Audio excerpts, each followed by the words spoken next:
السلام علیکم دوستوں، میں ہوں شہزادہ دل اور آپ دیکھ رہے ہیں یوٹیوب کا سب سے best informative channel wonder world. ناظرین گرامی، قارون حضرت موسیٰ علیہ السلام کی چچا اصہر کا بیٹا تھا۔ بہت ہی شکیل اور خوبصورت آدمی تھا، اسی لیے لوگ اس کی حسن جمال سے متاثر ہو کر اس کو منور کہا کرتے تھے۔ اس کے ساتھ ساتھ اس میں یہ بھی کمال تھا کہ وہ بنی اسرائیل میں تورات کا بہت بڑا عالم تھا اور بہت ہی ملنسار اور با اخلاق انسان تھا، اور لوگ اس کا بہت ہی ادب و احترام کرتے تھے۔ لیکن بے شمار دولت اس کے ہاتھ میں آتی ہی اس کے حالات میں ایک دم تغیر پیدا ہو گیا۔ سامری کی طرح منافق ہو کر حضرت موسیٰ علیہ السلام کا بہت بڑا دشمن ہو گیا اور اعلیٰ درجے کا متکبر اور مغرور ہو گیا۔ جب زکوٰۃ کا حکم نازل ہوا تو اس نے حضرت موسیٰ علیہ السلام کی روبرو یہ عہد کیا کہ وہ اپنی تمام مالوں میں سے 1000 حصہ زکوٰۃ نکالے گا، مگر جب اس نے مالوں کا حساب لگایا تو بہت ہی بڑی رقم زکوٰۃ کی نکلی۔ یہ دیکھ کر اس پر ایک دم حرص و بخل کا بھوت سوار ہو گیا اور نہ صرف زکوٰۃ کا منکر ہو گیا بلکہ عام طور پر بنی اسرائیل کو بہکانے لگا کہ حضرت موسیٰ علیہ السلام اس بہانے تمہاری مالوں کو لے لینا چاہتے ہیں۔ یہاں تک کہ حضرت موسیٰ علیہ السلام سے لوگوں کو متنفر کرنے کے لیے اس خبیث نے گندے اور گنونی چال چلی کہ ایک عورت کو بہت زیادہ مال و دولت دے کر آمادہ کر لیا کہ وہ آپ پر بدکاری کا الزام لگائے۔ چنانچہ عین اس وقت جب حضرت موسیٰ علیہ السلام وعظ و نصیحت فرما رہے تھے، قارون نے آپ کو ٹوکا کہ آپ نے فلانی عورت سے بدکاری کی ہے۔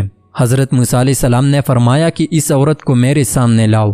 چنانچہ وہ عورت بلائی گئی تو حضرت موسیٰ علیہ السلام نے فرمایا کہ اے عورت، اس اللہ کی قسم جس نے بنی اسرائیل کے لیے دریا کو پال دیا اور عافیت اور سلامتی کے ساتھ دریا پار کر کے فرعون سے نجات دی، سچ سچ کہہ دے کہ واقعہ کیا ہے۔ حضرت موسیٰ علیہ السلام کی جلال سے عورت سہم کر کانپنے لگی اور اس نے مجمع عام میں صاف صاف کہہ دیا کہ اے اللہ عز و جل کی نبی، مجھ کو قارون نے کثیر دولت دے کر آپ پر بہتان لگانے کے لیے آمادہ کیا ہے۔ اس وقت حضرت موسیٰ علیہ السلام ابدیدہ ہو کر سجدہ شکر میں گر پڑے اور بحالت سجدہ آپ نے یہ دعا مانگی کہ اے اللہ، قارون پر قہر و غضب نازل فرما دے۔ پھر آپ نے مجمع سے فرمایا کہ جو قارون کا ساتھی ہو وہ قارون کے ساتھ ٹھہرا رہے اور جو میرا ساتھی ہو وہ قارون سے جدا ہو جائے۔ چنانچہ 2 خبیثوں کے سوا تمام بنی اسرائیل قارون سے الگ ہو گئے۔ پھر حضرت موسیٰ علیہ السلام نے زمین کو حکم دیا کہ اے زمین، تو اس کو پکڑ لے، تو قارون ایک دم گھٹنوں تک زمین میں دنس گیا۔ پھر آپ نے دوبارہ زمین سے یہی فرمایا تو وہ کمر تک زمین میں دنس گیا۔ یہ دیکھ کر قارون رونے لگا اور بلبلانے لگا اور قرابت و رشتہ داری کا واسطہ دینے لگا، مگر آپ نے کوئی التفات نہ فرمایا، یہاں تک کہ وہ بالکل زمین میں دنس گیا۔